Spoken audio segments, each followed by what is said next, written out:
படிப்புங்கிறது இன்றைக்கி எல்லாருக்குமே ரொம்ப முக்கியமான ஒரு நிகழ்வாக இருக்குது. ஆனால் அந்த படிப்பு என்ன தேர்ந்தெடுக்கணும், எதை படிக்கணும், எந்த வேலைக்கு போகணும் அப்படிங்கிற நான் படித்த படிப்பு ஒன்று இருக்குது, என்னுடைய வேலை ஒன்று இருக்குது, நான் தொழில் ஒன்று பண்ணுறேன். இது சரியான பாதையான்னு கேட்டால் கிடையாது. இந்த ஜோசியருங்கிற அந்த நேரத்தில் அந்த வழிபோக்கன் மாதிரி வழி காட்டக்கூடிய ஒரு வாழ்க்கையில் ஒரு திக்கு தெரியாத இடத்துல வழி சொல்லக்கூடிய ஒரு நபர். நீங்கள் என்ன படித்தாலும் நீங்கள் படித்த படிப்புக்கு நீங்கள் டிகிரி தான் படிப்பீங்க, இதை தான் படிப்பீங்க, அப்படி தான் கிடையாது. நீங்கள் என்ன வேணால் படிப்பீங்க, படித்த படிப்புக்கும் வேலைக்கு சம்மந்தம் இருக்காது. அனைவருக்கும் வணக்கம். இந்த நாள் இனிய நாளாக அமைய வாழ்த்துக்கள். ஏஎல்பி ஜோதிடர் சாந்தி தேவி ராஜேஷ்குமார். இன்றைக்கி ரொம்ப முக்கியமான ஒரு நிகழ்வை பற்றி தான் பார்க்க போகிறோம். எல்லாருக்கும் தேவைப்படக்கூடிய ஒரு விஷயம் என்ன அப்படின்னா படிப்பு. இந்த படிப்பை வச்சு தான் அவங்களுடைய வாழ்க்கையினுடைய வேலை, அடுத்த கட்ட வளர்ச்சிகள் அப்படிங்கிறது எல்லாமே தீர்மானிக்கப்படுது. ஆனால் எல்லாரும் படித்த படிப்புக்கான ஒரு வேலை பார்க்குறாங்களா, இல்லை அது ஆசைப்பட்ட மாதிரியான படிப்பு அமைஞ்சிருதா, ஆசைப்பட்ட வேலைகள் அமைஞ்சிருதா அப்படிங்கிற நிறைய குழப்பங்கள் நிறைய நிலவிக்கிட்டு இருக்கு. அதை பற்றின ஒரு தெளிவையும் ஒரு புரிதலையும் இன்றைக்கி நம்ம அட்சய லக்ன பத்ததி ஜோதிடத்தை உருவாக்கிய பொதுவுடைய மூர்த்தி சார் அவங்கள சந்தித்து உங்கள் சார்பில் அந்த கேள்விகள் எல்லாம் நான் கேட்க இருக்கிறேன். வாங்க நிகழ்ச்சிக்குள்ளே போகலாம்.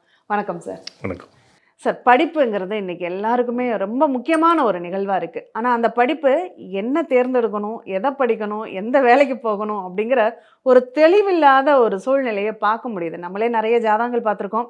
படித்தது ஒன்றா இருக்கும், வேலைக்கு போகிறது ஒன்றா இருக்கும். இப்படி ஏன் இந்த வித்தியாசம், இந்த வித்தியாசம் அதனுடைய நிகழ்வு எதை குறிக்குது அப்படிங்கிறதெல்லாம் கொஞ்சம் அந்த நிகழ்ச்சியில் பார்த்துடலாமே. நீங்கள் ஒரு படித்த படிப்புக்கான வேலையை தான் நான் முதல்ல என்ன படிக்கணும், அது நான் டிப்ளமோ படித்தேன்னா பிஇ மெக்கானிக்கல் படித்தேன், பிஇ மெக்கானிக்கலாக பிஇ சிவில் படித்தேன். நான் பிஇ சிவில் முடிச்சுட்டு பிஇ சிவில் சம்மந்தப்பட்ட ஒரு எல்என்டி சம்மந்தப்பட்ட ஒரு நிறுவனத்தில் நான் வேலை பார்க்குறேன். உங்கள் பாதை சரியான பாதையை நோக்கி நீங்கள் பயணிக்கிறீங்க.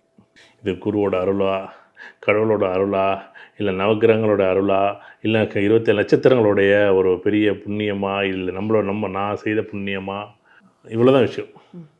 ஒரு பாதை ஆரம்பித்த இடத்துலேருந்து, சார் நான் சம்பாதிக்கிறது 1 லட்சம் சம்பாதிக்கிறேன், 20,000 சம்பாதிக்கிறேன், அங்கே வித்தியாசமே எனக்கு கிடையாது. அதெல்லாம் கிடையாது. நீங்கள் ஆரம்பித்த ஒரு விஷயம். நான் மெக்கானிக்கல் இன்ஜினியரிங் படித்தேன். நான் மெக்கானிக்கல் இன்ஜினியரிங்கில் நான் இன்றைக்கி வந்து ஒரு ஆட்டோமொபைல் சம்மந்தப்பட்ட ஒரு துறையில் நான் இன்றைக்கி ஒரு சாதாரண துறையில் தான் இருக்கிறேன். நான் ஒன்றும் பெரிய இல்லை, எனக்கு சம்பளம் கம்மியாக தான் இருக்கிறேன். நீங்கள் சரியான பாதையில் போகிறீங்க. நான் ஒரு ஆசிரியர் பயிற்சி படித்தேன், எனக்கு ஆசிரியர் வேலை கிடைக்கல. ஆனால் ஆசிரியர் சம்மந்தப்பட்ட தொழிலே நான் தேர்ந்தெடுத்துக்கிட்டேன். அது தனியார் கல்வி நிறுவனங்கள் இருக்கலாம், இல்லை மற்ற துறை கல்வி நிறுவனங்களாக இருக்கலாம், அரசு சம்மந்தப்பட்ட துறையாக இருக்கலாம், ஏன் தனியாக ஒரு டியூஷன் சென்டராக இருக்கலாம். இது என்னுடைய பாதை. படிப்பு சொல்லிக் கொடுக்கணுங்கிற ஒரு பாதை. இதுதான் சரியான பாதையானா கரெக்ட், இதுதான் சரியான பாதை.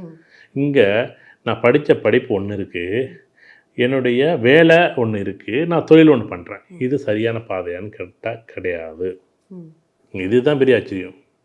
நான் ஒரு பொலிட்டிக்கல் சயின்ஸ் படிச்சிருக்கேன். உண்மையிலே பொலிட்டிக்கல் சயின்ஸ் படிச்சுட்டு நீங்கள் அரசியலில், நான் எம்பிஏ முடிச்சுட்டு ஒரு பிஸ்னஸ் மேனேஜ்மெண்ட்டில், எம்பிஏ முடிச்சுட்டு ஒரு விஷயத்தை நான் தெளிவாக கையாளுறேன் ஒரு நிறுவனத்தை அப்படின்னா, உண்மையிலே நான் வந்து நிறுவனத்தை கையாளுறேன்ல, நிறுவனத்தில் ஏதோ ஒரு பகுதியில் இருக்கேன். அதுக்காக நிறுவனத்தை முடிச்சபடியே நான் பெரிய மேனேஜர் லெவலுக்கெல்லாம் போகல. ரொம்ப பேசிக் லெவலில் நான் ஆட்டோமொபைல் முடித்தேன். நான் கெமிக்கல் இன்ஜினியர் சம்மந்தப்பட்ட துறை. நான் பிகாம் முடித்தேன், எம்காம் முடித்தேன். நான் ஒரு கெமிக்கல் ஒரு மாத்திரை சம்மந்தப்பட்ட ஒரு ஃபார்மா இண்டஸ்ட்ரியில், ஃபார்மா கம்பெனியில் ஒரு சின்ன லேபர் வேலை. எப்படி மருந்தில் ஒரு பகுதியில் ஒரு தொழிலில் ஒரு கெமிக்கல் ஆட் பண்ணுற இடத்துல நான் இருக்கிறேன். ஒரு கெமிக்கலை பற்றி மட்டும் படித்தேன். நான் பயோகெமிஸ்ட்ரி படித்தேன், பயோகெமிஸ்ட்ரியில் ஒரு லேபில் வேலை பார்க்குறேன். இப்படி இருந்தால் நீங்கள் 100% சரியாக இருக்கீங்க. நீங்கள் ஜாதகம் பார்க்க வேண்டிய அவசியமே இல்லைன்னா இல்லை. நீங்கள் ஒரு சில விஷயங்களுக்கு அடுத்தடுத்த வாழ்க்கை முறைகளுக்கு நீங்கள் பார்க்க வேண்டாம்னு சொல்ல. ஒரு பாதையை திட்டமிடுவது என்ன அப்படின்னா, இப்போ ஒரு பாதி கிணறு தாண்டினது பிறகு இவ்வளோ தூரம் தாண்ட முடியுமா தாண்ட முடியாதான்னு நினச்சிங்கன்னா எப்படி இருக்கும் வாழ்க்கை சொல்லுங்கள்? நல்லா இருக்காது. அவ்வளோதான் வாழ்க்கை. இதுதான் எல்லாரும் செய்யணும். எப்படி 10வது படிக்கும்போது நீங்கள் அதை முடிவு பண்ணணும். 10வது படிக்கும்போது 12ல் 11 12ல் என்ன குரூப் எடுக்கணும்னு யோசிச்சுட்டு முடிவு எடுக்கிற வேண்டிய இடத்துல குரூப்பு ஏதோ பாட்டனி ஜுவாலஜி எடுத்தாச்சு, கம்ப்யூட்டர் சயின்ஸ் எடுத்தாச்சு அப்படின்னு ஏன்னா 10வது முடித்து 11 12லேயே நம்ம தீர்மானம் பண்ணணும். ஏன் அப்படின்னா அடுத்தது நம்ம 12th முடித்த உடனே நம்ம மார்க் அதிகமாக எடுக்கிறோம், மார்க் அதிகமாக எடுக்கலை. அடிப்படையாக நீ எந்த மார்க் எடுத்தாலும் ஏதோ ஒரு கல்வி நிறுவனத்தில் உனக்கு வேலை கிடைக்கணும்ல, ஒரு நிறுவனத்தில் ஒரு சீட்டு கிடைக்கணும்ல. அது காசு கொடுத்து வாங்க, காசு கொடுத்தா வாங்காமல் போங்க, அது உங்கள் விருப்பம். நான் ஒரு கம்ப்யூட்டர் சயின்ஸ் குரூப்பு 10வது பார்த்தேன். 11 12 கம்ப்யூட்டர் சயின்ஸ் படித்தேன். 12ஆம் முடிச்சுட்டு ஒரு பிஇயில் இல்லை பேசிக்காக பிஎஸ்சி கம்ப்யூட்டர் சயின்ஸ் படிக்கிறேன். நான் பிஇ கம்ப்யூட்டர் சயின்ஸ் இல்லைல்ல. ஆனால் நான் 12ஆவதில் வந்து நான் பாட்டனி ஜுவாலஜி எடுத்துகிட்டு மேத்ஸ் ஃபஸ்ட்டு குரூப் எடுத்துகிட்டு நான் கம்ப்யூட்டர் சயின்ஸ் படித்தா எப்படி இருக்கும்? படிக்கலாம், நான் இல்லைன்னு சொல்லலாம். ஆனால் அங்கேயும் நம்ம ஒரு தடுமாட்டோம். முதல்ல 10வது 11லேயே நீ வந்து ஒரு தெளிவான முடிவு இல்லை, எங்கே போகணும்னு ஒரு தெளிவான முடிவு எடுக்கலை. அப்போ திட்டமிடுவது ஆரம்பிக்கிறதுக்கு முன்னாடி திட்டமிடணும். 45 வயசில் 50 வயசில் நான் சார் எனக்கு வேலை கிடைக்கலன்னா ஏதோ ஒரு கிடைச்ச வேலைக்கு போங்க. நாங்கள் இன்னும் கடவுளை எல்லாம் டைம் மிஷின் மாரி உடனே பின்னாடி நகரத்தி கொண்டாந்து அப்படியே வந்து திருப்பி கொண்டாந்து அப்படியே ஜீம் பூம்பா மாரி மாற்றி எல்லா ஜோசியரும் மாற்றி விட்ற முடியுமா என்ன? அப்படியெல்லாம் முடியாது. நீங்கள் எடுத்து வச்சுங்க, எழுதி வச்சிங்க. இந்த ஜோசியருங்கிற அந்த நேரத்தில் அந்த வழிபோக்கன் மாரி வழி காட்டக்கூடிய ஒரு வாழ்க்கையில் ஒரு திக்கு தெரியாத இடத்துல வழி சொல்லக்கூடிய ஒரு நபர் அவர் தான். இங்கே கடவுள் மாதிரி பார்த்தா அதுக்கு ஒன்றும் பொறுப்பு கிடையாது. ஜோதிடத்தில் எங்கேனே ஒரு இடத்துல வழி தெரியலை, எப்பா நீ படித்த படிப்பு உனக்கு வேலை இல்லைங்கிறது அமைப்பு இருக்குது, உனக்கு நீ படித்த படிப்புக்கான வேலையும் கிடையாது, நீ இப்போ வேறு ஒரு வேலை ஏன்னா 10 வருஷம் எக்ஸ்பீரியன்ஸ் இல்லை, பிஇ மெக்கானிக் முடிச்சு 10 வருஷம் எக்ஸ்பீரியன்ஸ் இல்லை. அப்போ 11ஆம் வருஷம் வந்துட்டு எனக்கு படித்த படிப்பு வேலை கிடைக்குமா? எப்படி வேலை கிடைக்கும்? 10 வருஷம் நீ அவுட் ஆஃப் ஃபீல்ட் ஆகிட்டியே. இப்போ ஒன்றும் இல்லை, இப்போ மேஷ இலக்கணம், இப்போ அஸ்வின் நட்சத்திரம் 1 2 3 அஸ்வின் நட்சத்திரம் 1 2 3 போகுதுன்னு வச்சுங்களேன். அவன் படிக்கவே மாட்டான், அவன் உண்மையிலே படிக்காமல் பாஸ் பண்ணுற ஆள். அவனை போய் நீ டிப்ளமோ படி டிகிரி படின்னு எப்படி படிப்பான்? அவன்கிட்ட போயிட்டு எப்படி படிப்பாங்கிற? நீ நான் 10th படித்தாலே அப்பா நீ படிக்கிற படிப்புக்கும் உனக்கு சம்மந்தமே இல்லை, நீ மாற்றி மாற்றி தான்ப்பா படிப்பா. அதான் சொல்கிறேன்ல, நீ ஒன்றும் இல்லை. இப்போ உதாரணம் 2ல் நான் ஒரு அக்கரங்கள் வச்சு சொல்லிடுறேன். உதாரணம் என்ன அக்கரம்னா எடுத்துங்க, 2ல் சுக்கரன் இருக்குன்னு வச்சுங்களேன்.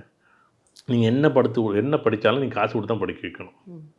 1ல் ஹோட்டல் மேனேஜ்மெண்ட் படிக்க வைக்கலாமா?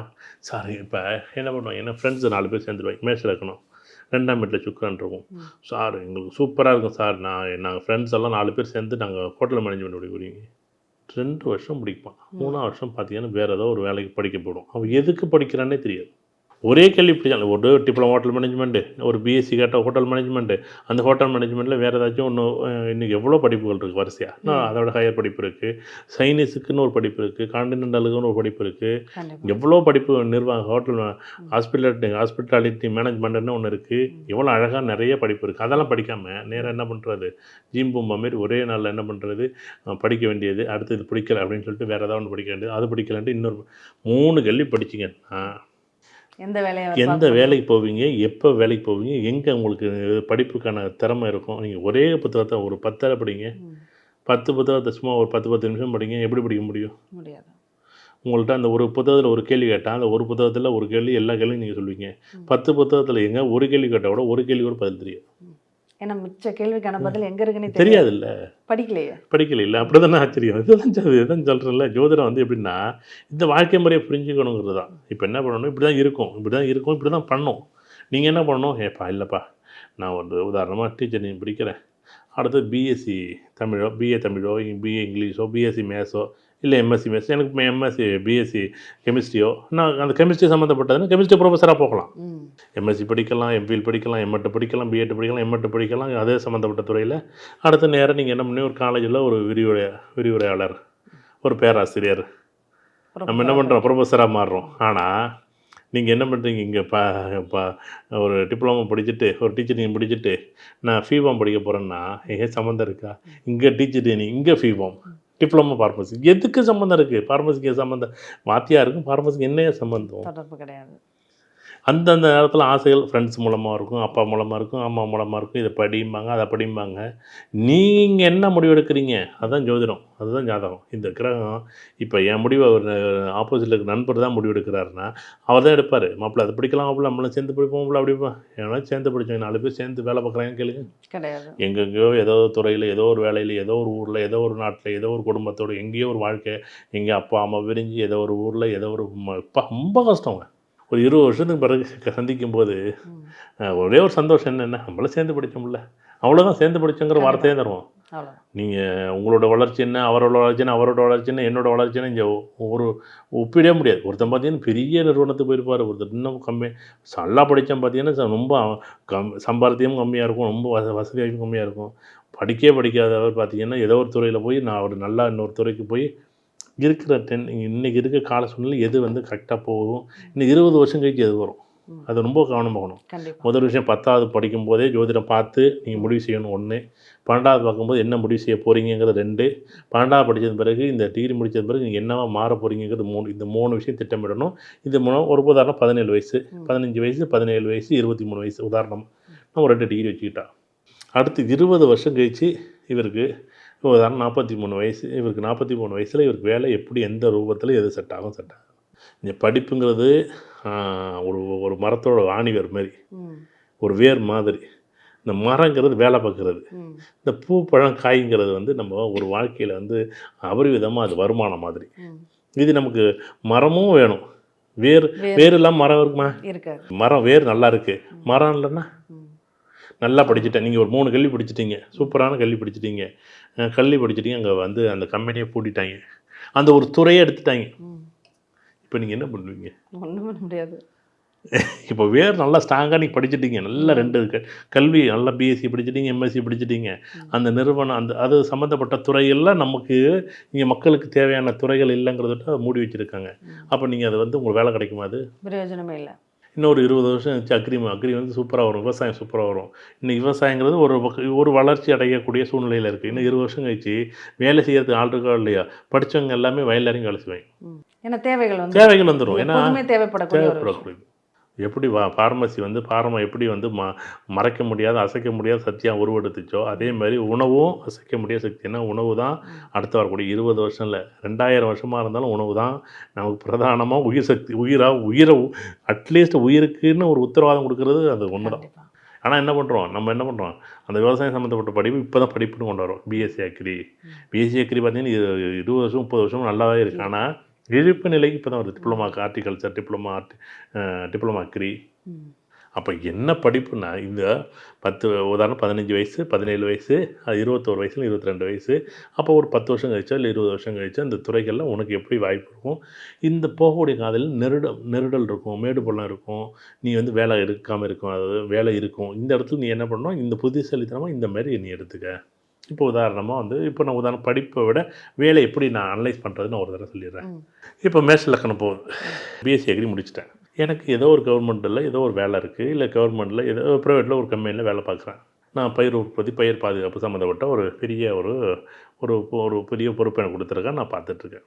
இப்போ ஒரு 3 வருஷத்தில் நான் என்ன பண்ணுறேன், இப்போ வந்து நான் வந்து அவங்கள்ட்ட கேட்குறேன், சார் எனக்கு வந்து இந்த உதாரணமாக இந்த துறையில் மார்க்கெட்டிங் சம்மந்தப்பட்ட துறையை என்கிட்ட கொடுங்க, நான் அதை கொஞ்சம் தூரமாக இது பண்ணுறேன். ஏன் 3ஆம் வீடு புதன் மேஷத்துக்கு 3ஆம் வீடு புதன், அதை கொஞ்சம் மார்க்கெட்டிங்கை வந்து நல்லா பண்ண முடியும், எனக்கு அதை கொடுக்க முடிஞ்சால் கொடுங்களேன், அதை நான் கொஞ்சம் பண்ணி பார்க்குறேன். அப்போ இந்த துறையும் நான் பார்த்துக்குவேன், அந்த துறையும் நான் பார்ப்பேன். அப்போ எனக்கு என்னென்னா ஒரு 3 வருஷம் கழிச்சு உதாரணமாக எனக்கு வந்து ஏதோ ஒரு கிரகம், உதாரணமாக வந்து சனிபவன் 10ல் இருக்காருன்னா எனக்கு அதே இதில் நான் மார்க்கெட்டிங் சம்மந்தப்பட்டதை எடுத்துக்கிறேன். அப்போ வேலையே இல்லைன்னா கூட எனக்கு மார்க்கெட்டிங் எனக்கு சப்போர்ட் பண்ணும். கண்டிப்பாக இல்லை எனக்கு வந்து 4ல் இருக்குது, நான் வீட்டு தோட்டம் சம்மந்தப்பட்டதை நான் எடுத்துக்கிறேன் சார், நான் ஒரு 4ன்னா வீட்டு தோட்டம் சம்மந்தப்பட்டதை நான் எடுத்துக்கிறேன். அதே ஆர்டிகல்ஸு, அதே தோட்டக்கலை சம்மந்தப்பட்டது, அதே விவசாயம் சம்மந்தப்பட்டது, வீட்டு வீடு மாடி தோட்டம் நீங்கள் இதை செஞ்சு பாருங்கள். நீங்கள் அட்லீஸ்ட் உங்களுக்கான தேவைகள் ரொம்பலாம் இல்லை, உதாரணம் ஒரு 20,000 30,000 40,000த்துக்கு உங்களுக்கு அது வீட்டுக்கும் சப்போர்ட் பண்ணும், உங்களுக்கும் அது சப்போர்ட் பண்ணும். உங்களுக்கும் அது அந்த நேரம் பார்த்தீங்கன்னா அந்த காலத்தில் வயல்வெளி சுற்றி வர்றதுக்கு ஒரு நாள் ஆகிடும். யார் விட்டு வயலை சுற்றி வருவோம், நம்ம எங்கேயாச்சும் நீ வயல்வெளி காய்ச்சி பார்க்குறப்பல 24 மணி நேரம் வீட்டை சுற்றி வீட்டை பிடிச்சி அந்த டோர் லாக் பண்ணிவிட்டு வீட்டுக்குள்ளே உட்காந்து டிவி பார்க்குறோம், இல்லைன்னா கம்ப்யூட்டர் பார்க்குறோம், இல்லைன்னா அட்லீஸ்ட் ஃபோனில் தான் பார்க்குற மாதிரி. ஆமாம், பாட்டே இப்படி தான் பார்க்குறோம். அந்த பொங்கலுக்கு பார்த்தீங்கன்னா வெறும் வயல்வெளியெல்லாம் இன்னமும் இவ்வளோ சந்தோஷமாக இருக்குது, நமக்கு ஆச்சரியமாக தான் இருக்குது. அந்த காலத்தில் காலையில் ஒரு வேளை, சாயங்காலம் ஒரு வேளை வயல் அப்படி சுற்றி வந்துடுவாங்க, இதுதான் ஆச்சரியம். அப்போ நம்ம என்ன பண்ணணும்னா கொஞ்சம் கவனமாக என்ன பண்ணுறோம், இப்போ எந்த துறையை எப்படி கையாளணும்னு தெரிஞ்சு வச்சுருக்கணும். அதே மேடுபள்ளம் இருக்க தான் செய்யும், ஒருத்தர் வேலை இல்லாமல் இருக்கும். வேலை இல்லாத போது நீ எப்படி பயன்படுத்தணும். அப்போ மேஷ லக்கணம், ரிஷப லக்கணம், மிதுன லக்கணம் எல்லா லக்கணமும் சரி. ஒரு படிப்பு அப்படின்னா இப்போ முதல் விஷயம் நம்ம 10 வயசில் முடிவு எடுக்கிறோம், சரி 15 வயசில் ஒரு முடிவு எடுக்கிறோம். இப்போ உதாரணமாக அந்த மேஷ லக்கணம் அஸ்வினி நட்சத்திரம் போகுது, நான் என்ன பண்ணுவேன், ஒரு டிப்ளமோ படிக்க சொல்லுங்கள், இல்லை பொலிட்டிக்கல் சயின்ஸ் படிக்க சொல்லுங்கள், அது உங்களுக்கு வந்து சப்போர்ட் பண்ணணும். இல்லை வந்து நீங்கள் வந்து ஒரு நாட்டில் இன்னொரு நாடு, அயல்நாடு சம்மந்தப்பட்ட படிப்பு படிக்க சொல்லுங்கள். இது ஒரு பொதுவானதான் சொல்கிறேன், இது தனிப்பட்ட ஜாதகத்துக்காக நான் சொல்லலை, இது வந்து ஒரு பொதுவான படிப்பாக இருக்க படிக்கலாம். இல்லை நீங்கள் ஏதோ ஒரு படிப்பை சொல்லுங்கள், அது இந்த லக்கணம், இந்த ராசி, இந்த நட்சத்திரம் இது படிக்கலாமான்னா, இதை நான் சொல்கிறது 17 வயசில். நல்லா கேட்டுங்க. நான் உடனே வந்து பிறந்த குழந்தைகள்லாம் படிக்க போகிறதில்ல. பிறந்த குழந்தை அது மேசராசி அஸ்வினி நட்சத்திரம் சார், அது உங்களுக்கு பொருந்துனா எடுத்துங்க. ஆனால் 17 வயசில் உங்களுக்கு மேசராசி நடந்துச்சுன்னா, அஸ்வினி நட்சத்திரம் இருந்துச்சுன்னா, நீங்கள் வந்து இதை பார்க்கலாமான்னு பார்க்கலாம். இங்கே மற்றவங்க சொல்கிறது இங்கே நாங்கள் சொல்கிறது வித்தியாசம் இருக்கிறது தானே. கண்டிப்பாக 17 வயசில் 12th படிப்போன்னா ஒரு பிறந்த குழந்தை படிக்குமா? 17 வயசுல தானே படிக்க முடியும். 17 வயசுக்கு பார்க்கணும், 21 வயசுக்கு பார்க்கணும், 25 வயசுக்கு பார்க்கணும், 24 வயசு பார்க்கணும்.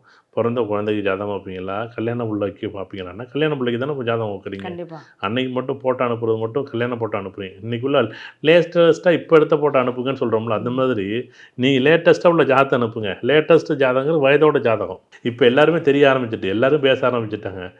கோச்சார கிரகங்கள் அப்படின்னு பேசுகிறாங்க எல்லாரும். இப்போ கோச்சார கிரகங்களும் ஜாதகத்துக்கும் வித்தியாசம் இருக்குது. ஜாதகங்கிறது அதே ஜனன லக்கணம், வயதோட்ட லக்கணம்னு ஒன்று எடுத்துக்கிட்டு ஏஎல்பி லக்கணம்னு எடுத்துக்கிட்டு, அந்த ஏஎல்பி லக்கணத்துக்கு தான் 17 வயசுக்கு நம்ம ஜாதகம் பார்க்கணும், 18 வயசு ஜாதகம் பார்க்கணும், 19 வயசு ஜாதகம் பார்க்கணும், 20 வயசு ஜாதகம் பார்க்கணும். மேசராசியில் பிறந்த மேசராசி அப்படியே கோவப்பட்டுக்கிட்டே இருக்கிறான். ரிஷபராசியில் பிறந்த ரிஷபராசிக்கோ அப்படியே அமைதியாக இருக்கார். மிதன ராசி அப்படியே வந்து இவர் வந்து சாதுரியமான மிதன ராசி. எத்தனை இருக்க முடியுமா? சாதுரியமாக மிதன ராசி இருக்குமா என்ன? இப்போ நான் ஒரு காலத்தில் அப்படி இருந்தேன் அப்படின்னு தான் சொல்லுவாங்க. இப்போ அப்படி இருக்கேன்னு சொல்கிறாங்களா? கரெக்ட். இந்த வார்த்தையில் பாருங்களேன். நம்ம அதுக்கு முன்னாடி சொன்னோம்ல, இந்த ஒரு மழை கூட சொன்னோம்ல, தற்போதைய நிலவரப்படி ஏன் புயல் உருவாகி இத்தனாம் தேதி இத்தனை மணிக்கு இத்தனை கரை கிடக்குன்னு சொல்ல வேண்டியதானே. இதில் வானிலை அறிக்கையில் சொல்ல மாட்டாங்க. சொல்ல முடியாது. 5 வருஷத்துக்கு அதுக்கப்புறம் ஒரு புயல் வரப்போகுதுன்னு சொல்ல முடியுமா என்ன? இப்போ அந்த மழை சீசனில் கோடை காலத்தில் கோடை வெயில் சலனம் வெப்பச்சலனத்தினால மழைங்கிறத அப்போ தான் சொல்ல முடியும். அப்போ என்னென்னா, இப்போ அந்த புயல் வந்தது பிறகு கூட புயல் இங்கே உண்டாயிட்டு இப்படி தான் வரும்னு நம்ம ரூட் ஆனால் அப்படி வரவே வராது. அது எங்கேனே வரலாம், வரும். இப்படி இருக்கிறது அனுமானம் மட்டும்தான் பண்ணலாம். அனுமானம். ஏன்னா அறிவியல் நம்ம இவ்வளோதான் இருந்தாலும் இயற்கை வந்து இப்படி தாங்க. ஏன்னா இயற்கை தான் நம்பணும். மனிதர்களும் இயற்கைக்கு உட்பட்டவர்கள் தான். அப்போ மனிதரோட வாழ்க்கையில் மட்டும் இன்றைக்கி நீங்கள் என்ன முடிவு எடுக்கிறீங்க, அதை தான் நான் ஆச்சரியமாக கேட்குறேன். நீங்கள் ஒரு புயலோ ஒரு வெள்ளத்தையோ நீங்கள் இப்படி சொல்லும்போது, இத்தனை டிஎம்சி தண்ணி மழை பெய்யும், இத்தனை மணிக்கு மழை விடும்ல, இத்தனை டிஎம்சி தண்ணி மழை பெய்யும் தெரியுமா என்ன? 30 சென்டிமீட்டர் மழை பெஞ்சிருக்கு ஒரே நாளில் எங்கள் ஊரில். 30 சென்டிமீட்டர் பெய்யும்னு எதிர்பார்க்குற இடத்துல 5 சென்டிமீட்டர் கூட பெய்யுது. பள்ளியோட லீவ் விட்டாச்சுன்னா பாரு, அப்போ பள்ளியோட லீவ் விட்டாச்சு வெயில் இருக்குது போகும்ல. அதுமாரி சில விஷயங்கள்லாம் ஆச்சரியமாக இருக்கும். இது அரசு இயற்கையை வந்து நம்ம வந்து எந்த இடத்துல மெஷர் பண்ண முடியாது அப்படிங்கிறதுக்கு தற்போதைய நிலவரப்படி இந்த புயல் இத்தனாம் தேதி இத்தனை மணி இந்த வேகத்தில் போனிச்சுன்னா இங்கே கரையை கிடக்கலாம். அப்படி தான் நம்மளும் சொல்கிறோம். அதுதான் சொல்கிறேன். அது மெதுவாக வயசில் இந்த முடிவு எடுத்தால் அவங்க இந்த தொழிலுக்குள்ளே இந்த துறைக்குள்ளே போகலாம். நான் முன்னாடி வர ஒரு கேள்வி கேட்டேன். நீங்கள் இங்கேருந்து கூகுள் மேப் போட்டு போகிறீங்க, 8:30 மணிக்கு போயிடலான்னு நினைக்கிறீங்க. இடையில ஒரு 2 மணி நேரம் உட்காந்து டீ குடிச்சிட்டு மெதுவாக டீ சாப்பிட்டுட்டு மெதுவாக போகிறீங்க. 10:30 மணி தான் போகணும் மறுபடியும் காமிக்குது. நீ என்ன 8:30 மணி தான் சண்டை போடுறோம்ல என்ன? அதேமாதிரி புயல் என்ன பண்ணுது, ஏதோ ஒரு இடத்துல என்ன பண்ணுது, அமைதியான நிலையில் அது அப்படியே 4 கிலோமீட்டர் 3 கிலோமீட்டர் 2 கிலோமீட்டர் ஸ்பீட் நகர்ந்து வந்துக்கிட்டே இருந்திருக்கும். அது அப்படியே ஒரு இடத்துல அப்படியே ஸ்தம்பனம், நம்ம எப்படி கிரகம் ஸ்தம்பனம் ஆகுது இல்லை, நகரம் முன்னாடியும் போகாது பின்னாடியும் வராது, அந்த ஸ்தம்பனம் மாரி அங்கேயே நிற்கும். அப்படி நிற்கும்போது எங்கே போகுதுன்னு தெரியாது. அது வடக்காக நகர போதா, மேற்காக நகர போதா, தெற்காக நகர போதான்னு கூட தெரியாது. ஆனால் கிழக்காக நகராது. அந்த புயல் புறப்பட்ட இடத்துல என்ன பண்ணும், ரிவைஸ் போகாது. அது நிறைய நேரத்தில் அது என்ன பண்ணும், 60-70% என்ன பண்ணும், அது வடக்கு நோக்கி எந்த பக்கம் பள்ளமாக இருக்கோ, எந்த பக்கம் காற்றோட வாகு இருக்கோ அந்த பக்கத்துக்கு தகுந்த மாதிரி தான் அது நகர்த்தும். கடல் காற்றுங்கிறத விட்டு அந்த பக்கம் ரிவைஸில் எடுக்காது. எல்லாமே வந்து கடல் காற்று, தர காற்றுலேருந்து காற்றை இழுக்கிறது தான் அது. அதை விட்டு என்ன பண்ணும், அந்த கடல் காற்றை இழுத்துக்கிட்டே வரும்போது, அந்த கடல் காற்றை இழுத்துக்கிட்டே வரும்போது என்ன பண்ணும் அப்படின்னா வர முடியாது. அதை விட்டு என்ன பண்ணும், அப்படியே நிற்கும். அதே மாதிரி தான் படிப்போம். ஒன்ஸ் முடிவு பண்ணி முன்னாடி போயிட்டோம்னா பின்னாடி வர முடியாது, வரவே முடியாதுங்க.